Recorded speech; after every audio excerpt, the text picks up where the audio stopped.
Retest review test 4, problems 14 and 15. We are going to solve x plus 6 raised to the 2/3 power minus 4. Now this 2/3 power is a radical, and if we were to write it in radical form, it would be the cube root of x plus 6, and then that whole thing would be squared. So this 2/3, that rational exponent, is just another way to write a radical. So we want to isolate our radical, so just think of this as a radical. We want to get rid of that minus 4.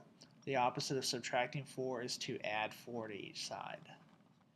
So we have x plus 6 raised to the 2/3 is equal to 21 plus 4, which gives us 25. Now, for this 2/3, we have a cube root, so to reverse a cube root we have to cube it, and then we have a square. To cancel out a square you must square root it. So we have to do two things. We have to cube and square root. So to do that at the same time, you just take each side and you raise it to the reciprocal power. So the reciprocal of 2/3 is really 3/2. So the 3 on the top would be cubing the radical, and then the 2 in the denominator would be square rooting. And if you take the reciprocal on one side, you must take the reciprocal on the other side as well. So the 2/3 times the 3/2 gives you 1, so the radical goes away, and then you're left with x plus 6 equals 25 to the 3/2. Now what that 25 to the 3/2 is really the square root of 25 cubed. So I've got to think, what is the square root of 25? Well, that would be 5.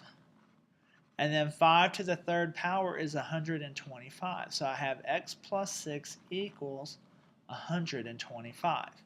And then I'm going to solve for x. I'm going to subtract 6.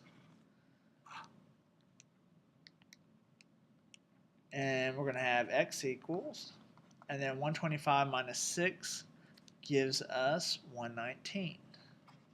And that is your value for x. Question 15, you look and you have this 1/3 power, that exponent. That is your symbol for a radical. So we need to get rid of this plus 6. I'm going to subtract 6 from each side. It gives me x minus 4 to the 1/3 power equals 13 minus 6, which would give you 7. Now the 1/3 power, that's the same as a cube root. To cancel a cube root, you have to cube it. So we're going to take each side and raise to the reciprocal power. The reciprocal of 1/3 would be 3/1, which is 3, and that would be the same as cubing it. So the radical would go away. We'd have x minus 4 equals 7 to the 3rd power, and 7 to the 3rd power is equal to 343. And then I'm going to add 4 to each side. So x would equal to 347.